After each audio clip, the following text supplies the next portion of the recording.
Welcome to this week's Rider Sport. This week we're going to talk about the fastest climber that you've never heard of. He just took down the Alpe d'Huez Strava record. It's Jack Burke. We're going to talk about Remco.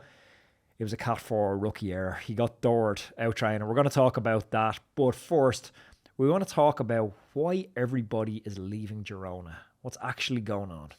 Sarah, let's dive into the questions. Okay, let's crack on. Okay, I was in Girona recently. Maybe it's just me getting grumpy, but I felt like I wasn't welcome as a cyclist there anymore.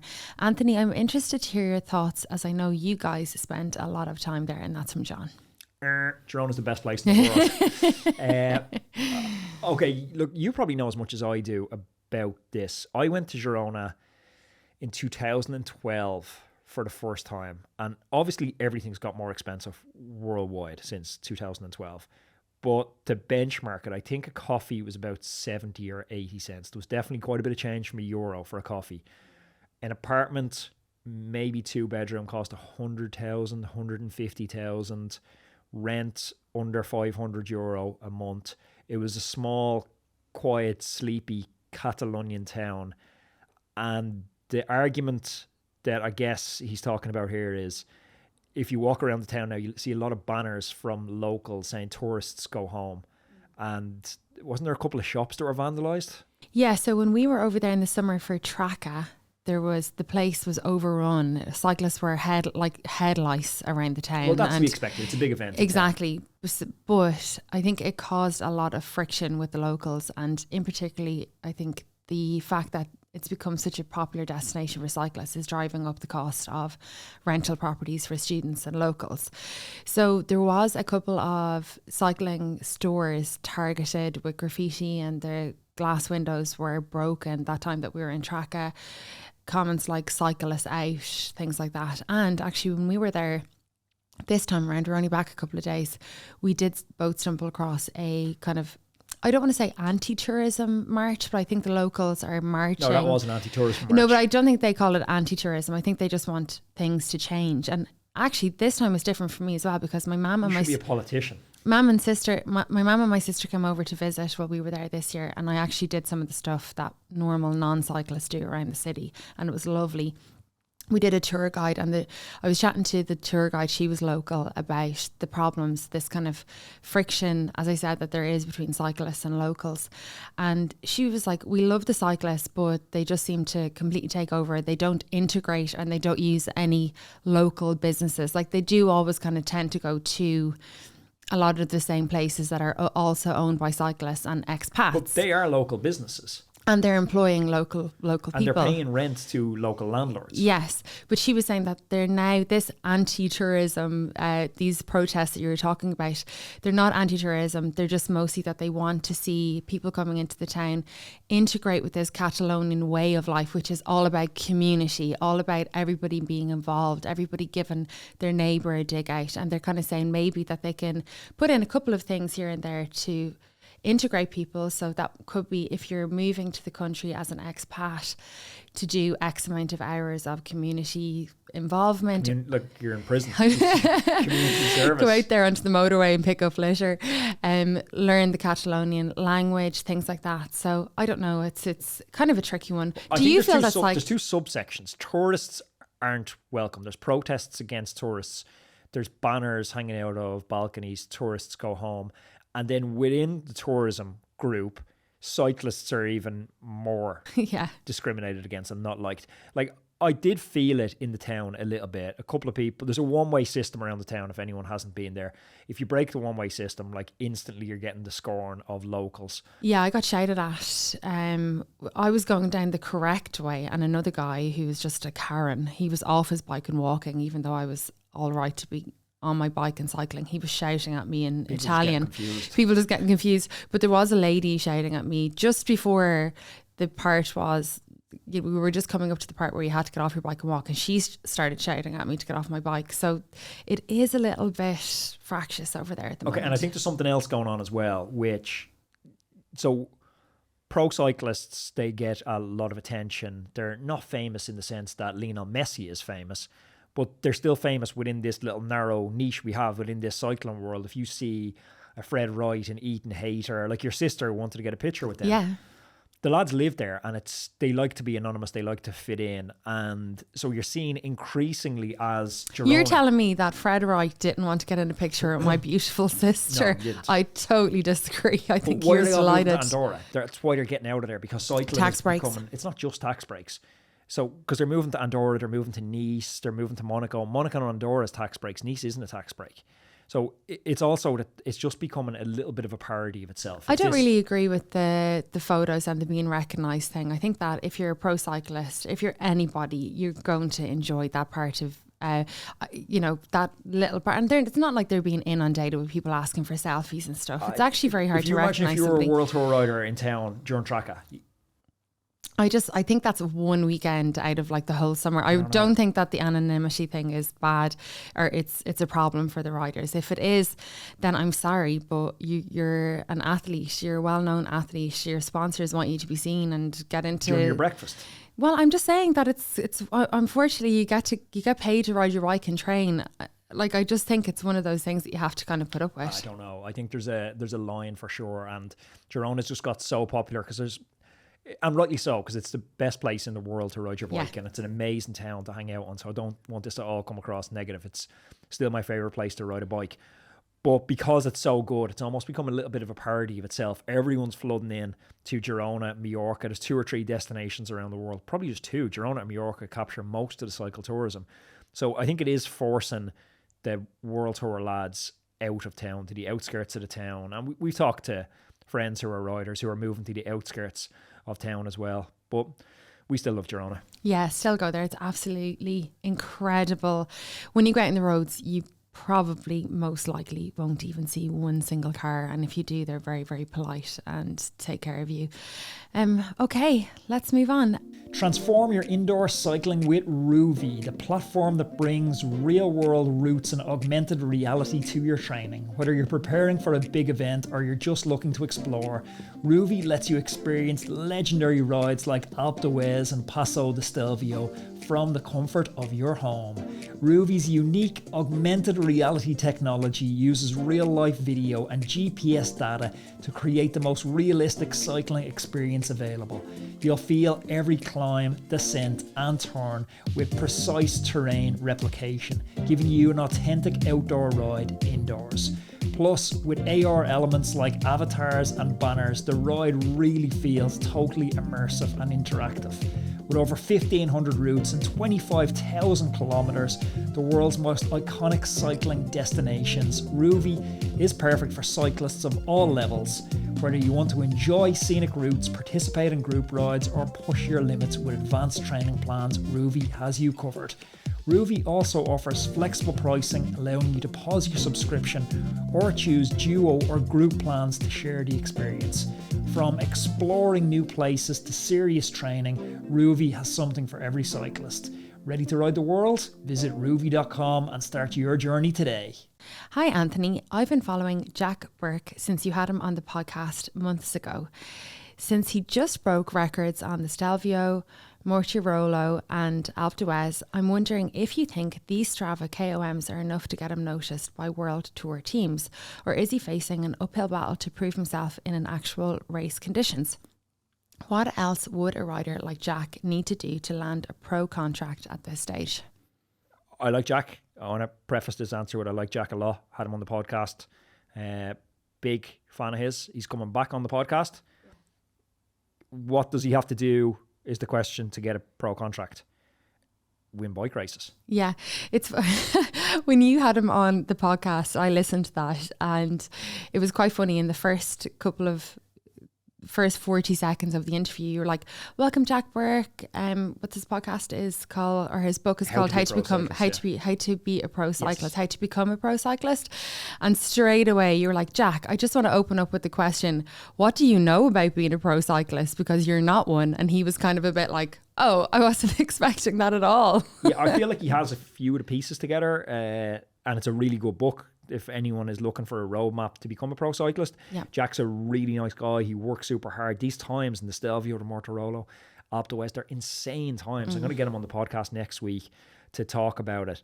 Like, he's broken Sepp Kuss's record on Alpe d'Huez. Would Sepp Kuss have done that during one of the World Tours? It's not During like Tour he de would have, France. he did it during the Tour de France. It's not like he went like Jack, and Sepp would have had hours and hours and days of riding in his legs. Yeah, look, it's probably previous in to that. look, it's Alpe d'Huez, so it's probably in the third week of the Tour de France. But also, Sepp was probably in the bunch for half of that. He's getting sucked up the climb. But look, they're not really comparable. Yeah, as you say, one is probably in the third week of a Grand Tour, probably in the 5th hour of racing in the third week of a Grand Tour.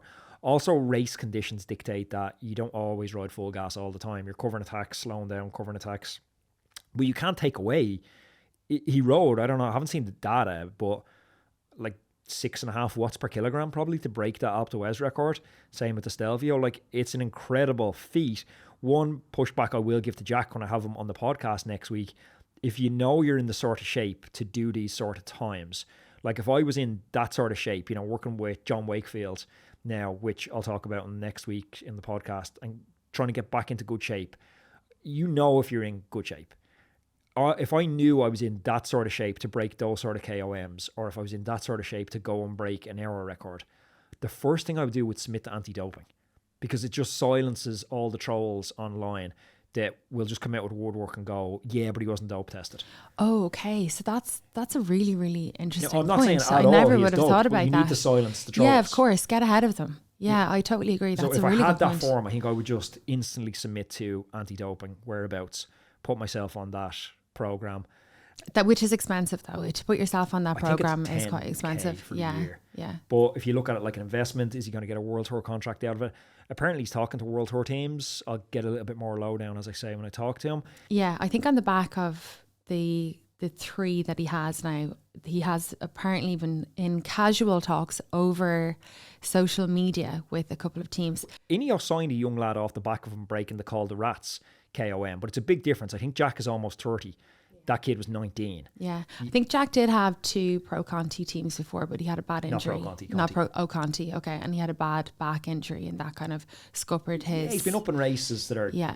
like decent races, like Tour of Boast, but they're very much level 3 races. Yeah. So it's back to what you need to do to get a pro contract. You need to win bike races. Just from following the story a little bit, he does say that his ambition within a World Tour team would to go in as a domestique, rather than obviously go in and straight away be like GC. But again, he's probably a bit old and he's just not at that level. You need probably to win bike races. You need to win bike races. It's just that simple. Like, it is a really interesting way that he's gone about this to get attention. And look, it's obviously worked. If he's in discussions, I mean, it may go nowhere, but it's definitely watch this space. Very best of I think luck, it's Jack. a brilliant way of building a profile, if that's what he's trying to do. Phil Gaiman done it, breaking like pretty shitty KOMs, like at the end of his, not ones like Jack is doing. Like they're legit KOMs he's breaking. If he wants to build a profile and pivot that attention into something else, which I'm sure he's entrepreneurial minded, I'm sure he's thinking about, that's been a brilliant move, and he could build a career. There's many ways to make it in pro cycling at the moment. Is Jack a World Tour rider? To my mind, no. You got to win bike races to do that. Yeah, but watch this space. Who knows? You might see him next year on the circuit. Okay, Anthony, I just saw it reported that Remco has been involved in a collision with a van when he was out training today and has a broken rib, right shoulder blade and his right hand. What does this mean for the season, and how bad is it that he will probably miss at least 6 weeks of quality training at this stage of the year? It's very well. This lad's not Mr. Current Affairs. I think it happened on Tuesday. Oh, well, maybe he rode in on Tuesday. Yeah. Beaten by a US Postal van. US Postal are still hammering that. Seen a few memes floating around this week. He got hit with a postal van, apparently. Doors came down heavy. I'm never a fan of the door and crashes. Like, a lot of the door and crashes are quite avoidable. It seems like he came down bad here. Doors are the same length. They're not a variable length. No, you have absolutely no sympathy for anybody Rarely getting have doored. sympathy for people getting doored. Which I have a lot of sympathy Don't for. ride within doored with a It's cars. sometimes it's very difficult if you're riding in a group and you're, the other person to your right or to your left is pushed out onto the road and you want to, sometimes it's hard if the road is narrow. I always bring this up, I need to verify it. I'm pretty sure Chris Froome got doored a couple of years ago as well. So it does happen. Point for easy win there. But anyway, talk about the ramifications for Remco. It's bad. Yeah, it's bad. They're bad injuries. Like, you The know, rib. I had the rib, but I've broken my shoulder blade as well. Now, I'm sure there's all different types of fractures, displaced, non-displaced fractures, depending on the angle of the fracture across the shoulder blade. It could be two totally different injuries. But I broke my scapula, which is shoulder blade, isn't it? Yes. So I broke my scapula in France when I crashed, and it's the worst injury I've ever had in terms of pain, like horrific. I still kind of swing my arm like that every now and then on the bike because I still get a lot of pain from it. What sort of setback is it for him? It's really big. It's probably 4 not weeks 6 minimum. Oh, well, I was going to say it's probably, even though I was going to say it's probably going to be longer than 6 weeks, Well, because think we about know back that on the trainer. back on the trainer, but we're talking about quality training You here. get quality training on the But trainer. can you go, no, but I mean, can you go deep? If I think about how much pain you were in on the indoor trainer with your ribs, that was probably 8 weeks, maybe a bit longer before you could really go deep and get some really hardcore sessions Yeah, but in. if you think So, I was thinking about racing, if you remember, which was like 3 weeks. yeah, No, I didn't, but I was back on the trainer True. in advance of that. So, yeah, I would say 4 to 6 weeks is a good timeline for him back on the trainer getting some sort of stuff done. yeah, it'll be interesting because we know that tactically all the other teams, when, for instance, Pogacar broke his wrist a couple of years ago in the lead into Tour de France, like that was a lot closer to the start of the season than we are now. But the other teams like Jumbo Visma were almost able to like backwards engineer how fit he potentially could be going into that race and turn the screws on him over the first 10, 14 days of the race to make sure that he cracked after. So it's all very interesting, and I'm sure they're going to be looking at Remco, all the other teams, and kind of licking their lips and kind of thinking that this is music to our ears. Can we just say we watched a brilliant... Wait, can I jump in before you go on to the next Yeah. point? Can I jump in on that? Because Jay Vine talked about that, and he talked about they kind of had a feeling based on it. They were able to approximate, based on the amount of time Pogacar had been off the bike, his level of fitness and the amount of kilojoules he could potentially process. So Visma made the first 2 weeks of the Tour de France every day hard, so he didn't get those recovery days. So they knew, I think they'd almost mathematically modelled where his breaking point was going to be. I'm not sure if it's as applicable for a one-day racer like Remco going into the early season classics, but you'd imagine, given that we're like December, January, February, March, we're only 4 months from classic season. Like, It's gonna go quick. Remco for Flanders, which is probably the biggest race of the season for him as a Belgian, like he's less than 5 months away from it. It's bad. For me, it just underscores, though, we talk about how talented and amazing Pogacar and Remco and Wout and MVP are, and they undoubtedly are the best athletes that I've seen in my lifetime on the bike. But luck plays such a huge role in this game. Yeah, I totally agree. Sorry, just before you interrupted there, I was going to say that we watched some amazing YouTubes about with Remco in them over the last couple of weeks when we were in Girona. Can you remember Average Rob Yeah, did? I challenge you not to laugh your absolute ass off when you watch the one with Remco. Please go and check it out. For anyone who, I'm kind of a new Remco fan in the last year or so. The more you get to know him, the more you like him. I know people. Yeah, the more people don't only kind of see the sound bites after races and think he's a bit arrogant. Please go and check out some of his stuff on YouTube. Comes across absolutely fantastic. Okay, next question. Hi Anthony, have you seen the new Wahoo Ace head unit? Any thoughts? I need a new one and I'm torn between that and the Garmin 1040 Edge. For anyone who doesn't know, a head unit is the same as a bike computer. It's just another name for a bike computer. Yeah, thanks for clarifying. I didn't know that. I never actually heard that expression, head unit. Head unit, yeah. Haven't had hands on it. No, I'm hoping to get hands on next week on the new Wahoo. It is big. Like, to give context, it's almost the size of that phone. Yeah. So it's huge. We've just seen pictures of it, as anyone can go and have a look at any of the publications, and they've done side by side with a phone, and it's quite large. It's pretty big. But I'm not opposed to that, because it depends what kind of riding you're doing. If you're out on the gravel trails, a large screen is pretty useful. It's very handy. Yeah, I'd be interested to see. I haven't used the Garmin 1040 Edge either, which I know one of my friends, Buggle, has it. He absolutely loves it, and it's a computer I've been kind of eyeing up. He swears by that one. Yeah. So it's interesting. They're saying 30 hours battery life on it. I've heard it's closer to 17. Other people saying it's around 12. DC Rainmaker has a really long, in-depth review on it, which I'm halfway through. Honestly, I think I'm just going to wait until I use it to give it thoughts on it. Yeah, I think we might come back to this question after we see it and both use it, and we'll kind of circle back about that one then. We know that. It's big, yeah. Roadman, I know how serious you take your goal setting, whether they're fitness or life-related goals. If you're looking for a powerful ally to support you on this journey, look no further than Huel. Huel has become my secret weapon for when I don't have time to prepare a balanced meal. It ensures I get the nutrition I need without sacrificing time or taste. Plus, it stops me from reaching for that takeaway menu. I always throw a bottle into my backpack when I'm heading into the city to work, and it stops me eating junk convenience foods, snacking on croissants and bars of chocolate, because I know they don't support my training goals. It's a handy, nutritious meal on the go, and it's got over 22 grams of protein. Huel is perfect for athletes that don't have time to cook or prepare food before a training session. It's convenient, nutritious fuel at your fingertips, ensuring you hit your daily fueling needs for that session. Huel Ready to Drink has 26 essential vitamins and minerals in every single bottle. You're getting a whopping 175 health benefits. Plus, it's made from natural ingredients like tapioca, sunflower seed, coconut, and more. The best part, it's the flavors. There's 8 crazy, beautiful flavors. Iced coffee is what's in my backpack right at the moment. You can get Huel directly to your home. All you got to do is head on over to the Huel website, huel.com/roadman. Hey Anthony, with the rising cost of mechanics, I've started doing more of my own repairs, but I'm struggling with some of the more advanced stuff like aligning hydraulic disc brakes and indexing electronic gears.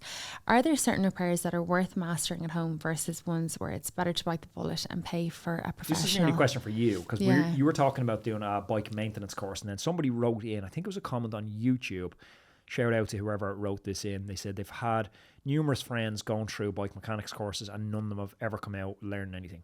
That's all about repetition. So I'm inclined to think that for you, and I'm trying to answer this question for the listener, but also with one eye on you going doing Rift, Badlands, all these races next year, I think there's probably 5 or 6, I want to say, use the air quotes, the basic things that you should do. Some of them are more advanced than others, but having high levels of repetition on those 5 or 6 things is 90% of your problems, and then leave the other handful of things to the bike mechanic, unless you find yourself with a bunch of time. But I think if you had the 5 or 6 things, which maybe I'll try and run through, if you had the 5 or 6 things nailed, then you could add in a 7th gradually, add in an 8th gradually.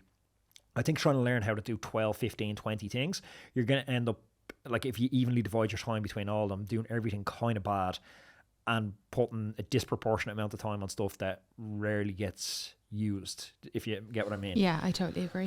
So I think absolute main thing you need to be able to do inside out, the same that you said, inside out, upside down, eyes closed. You need to be able to replace tires, change flats, put sealant in, seat new tires, take out valves and all the bits that go into changing up tire for tubeless and for clincher.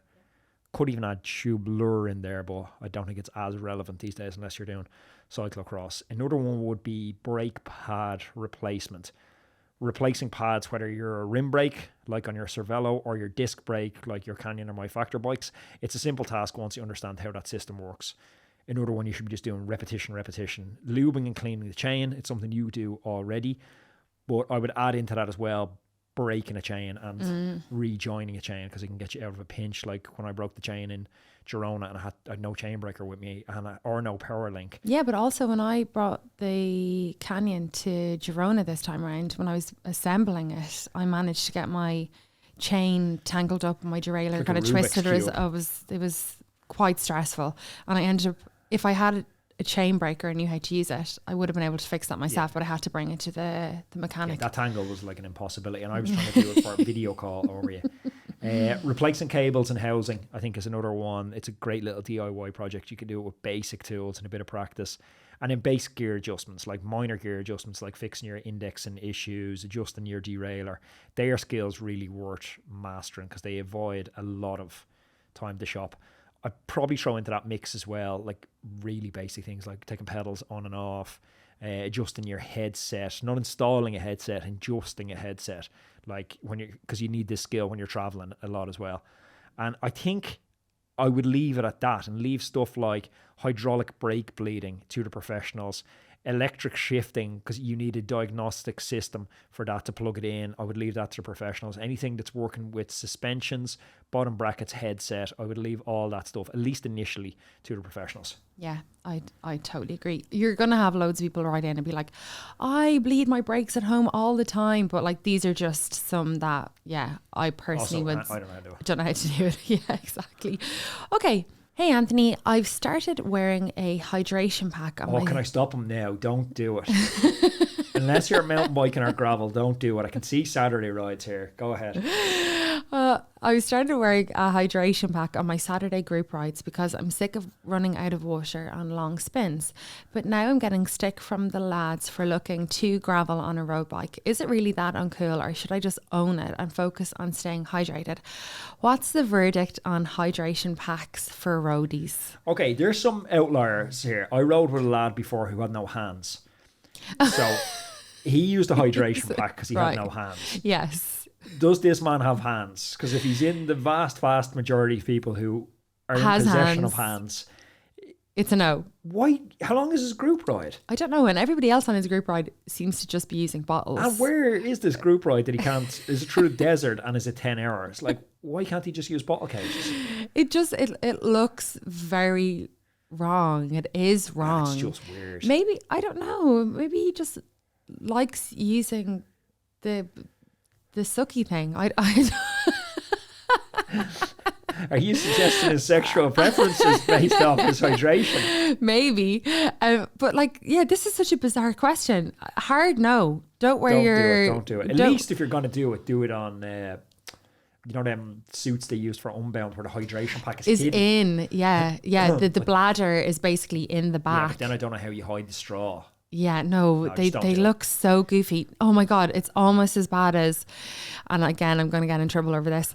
You know, the triathletes who have the hydration systems built. No, but they have the hydration systems built into the bike or the bottles, and they have the straws up as well. There's nothing cool about triathlon. No, there really isn't.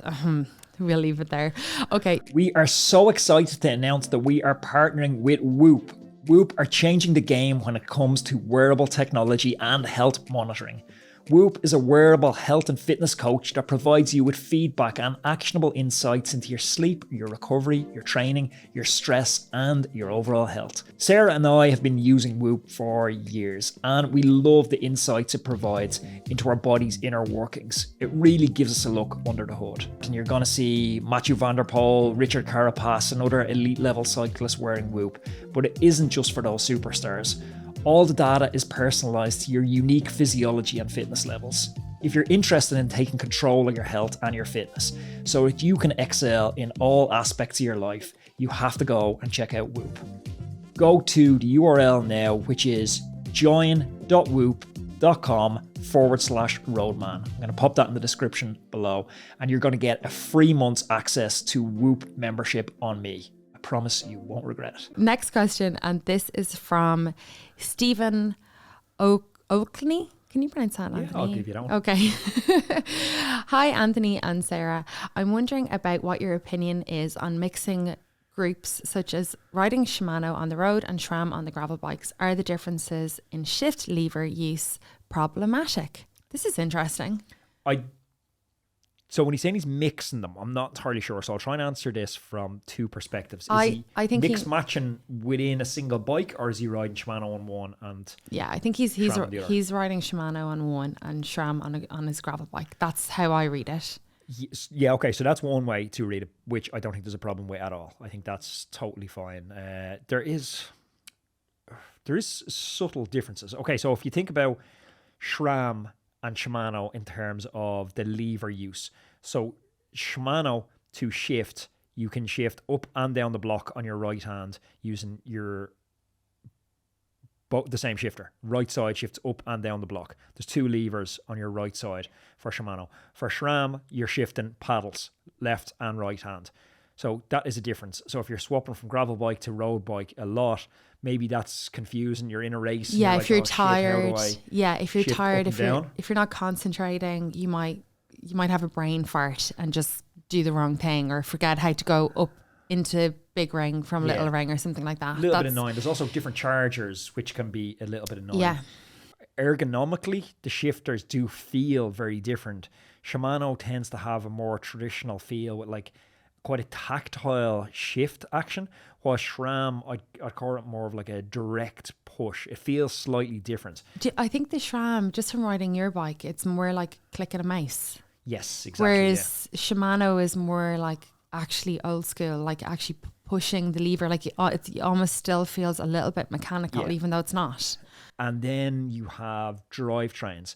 SRAM has, especially on the gravel, because I'm not sure which bike is which, SRAM has leaned more towards one-by systems on the gravel, which again, to shift, you're using the paddles. But then if you're SRAM on the road, you're double clicking the paddles to go between big ring and small ring, which can be a little bit tricky. So when you're one by, are you up the block on the right hand side and down the block on your left hand side? Okay. And you're the same on the road bike, except if you want to go from big ring to small ring, you're both at the same paddles time. at the same time. Yeah, I really like it, and I have to say, sorry, just by the by, I like the one by as well. As a newbie, I think the one by is really, really, really good, and it's fantastic. Now, there is a very rare case which you're mixing SRAM and Shimano on your road bike. And the reason is because you inherited this bike from me, and I had a Quark on it, which is SRAM owned, and it's paired with Shimano group set. Not many people are doing that. There's not that many problems with mixing a crank set on, but a problem does happen. Like one of the lads on the group ride starts mixing SRAM levers with Shimano levers. And there is a problem there because they use different actuation ratios. So that means how far the cable moves relative to the shift. So Shimano and SRAM, the cable moves a different distance depending on the shift. Gotcha. It's not a good idea to mix the levers like yeah, that. I'm pretty sure Stephen means just using the two different systems on different bikes. And is there can there be almost like user error? That would be my reading of it. And I think there's also just a ratios change that you might find difficult as well, especially if you're going from one by on the gravel to a two by on the road. It can be difficult for a while when you get back racing, and I know this one personally because I raced on Shimano for almost my entire racing career, but I've had SRAM on the gravel bike for a long time. If you're riding the gravel bike a lot and then you're jumping into races, it can actually be quite difficult to find the right gear. I found myself kind of like I'm spinning too much, I'm not spinning enough. It takes a little bit of time to get used to that feeling of having a different gear choices, and especially like just small things like knowing what gear to sprint in, things like that took a little bit extra time. But by and large, no, I don't think it's a problem. It's definitely not a problem. Just keep eating, keep hydrating. Campac? Well, no one does that. I'm on Campac. Stephen's too smart. Stephen's too smart to go Campac. Okay, so that's a wrap, Sarah. I hope we've answered those questions in some way helpful fashion. Roadman, thank you for tuning into another Rider Support. There's a podcast up here which I know you're going to love, and do me a favor and please subscribe to the channel because we've amazing upcoming guests and I don't want you to miss them. That's down here. Talk soon.